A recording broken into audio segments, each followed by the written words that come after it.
Hello, denizens. Today I've got my camera advice hat on, and I'm going to be testing which vlogging camera is best for filming rioting, looting, and civil disobedience, which we seem to have a lot of these days. I will be comparing the Sony a7S III, the Canon R6, and the venerable Lumix GH5. I'm not testing any Fuji cameras because who cares? I'll be testing these three cameras for their ease of use, ergonomics, video quality, and various difficult conditions and overall ruggedness. What I was looking for was the following: weather sealing against tear gas and water cannons, good autofocus while running away from Antifa, low light shooting, in-body image stabilization, don't use a gimbal or it will get stolen. Is full frame really better than micro 4/3? Sputum and blood resistance, often your own. Build quality, ease of use. Let's go out into the field and talk about ease of use first. Yeah, here I am out in all this craziness. The Sony's improved menu system was much better while being buffeted by thugs and malcontents. The touch screen was a welcome change from previous Sonys, but the Canon R6 and Lumix GH5 still had better, more responsive touch menu systems. When you're running and screaming for your life, having an easy-to-navigate menu system is key, and I'm giving this to Canon and Lumix. Let's talk about autofocusing.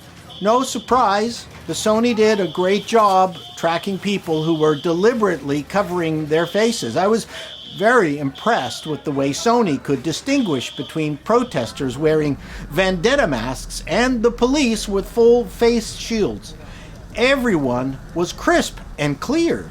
The Canon came in a close second, and the Lumix dead last. Panasonic's phase detect autofocus just could not keep up with the crush of bodies, though its new animal detect was excellent with the police dogs that were pulling protesters to the ground. Next up, low light shooting. A lot of this rioting, goes into the night, so having good ISO performance is important.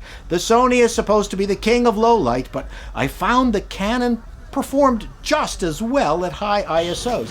Unfortunately for nighttime looting shots, the Lumix underperformed its full-frame rivals. But when someone set a squad car ablaze and I could lower the ISO, the GH5 worked like a champ. So if you need to shoot at night with the GH5, go someplace where a building or car has been engulfed in an inferno of flames and you'll get great video performance. Just remember to check your white balance frequently as flame intensity increases. One side note, the Canon was very, very bad around burning vehicles and buildings and overheated and just stopped recording. If you don't want an inferno in your hands, don't use the Canon R6.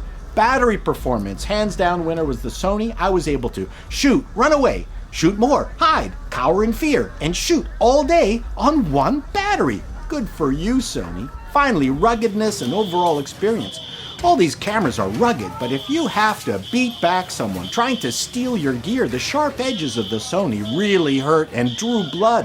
The Canon was much too plasticky and smooth, and it inflicted very little damage, while the Lumix GH5 with its bigger grip and full metal internal construction really packed a punch. I felt confident I could crush the SJW fucker's skull without damaging the camera. If you're wondering why I just didn't use the Canon 600mm lens, well, who has the time to pull out that thing from your camera bag?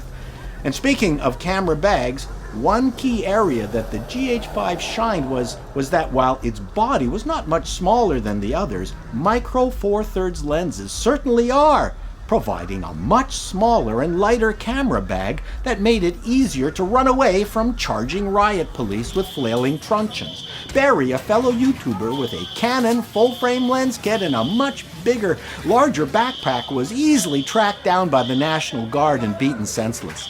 Whereas I was able to hop the neighborhood fences easily with my much smaller low-pro backpack. So, that's it for my review of the 3 best cameras for our modern times. you can draw your own conclusions. One final word of advice. Cover the camera name with black tape. So long. Oh, shit!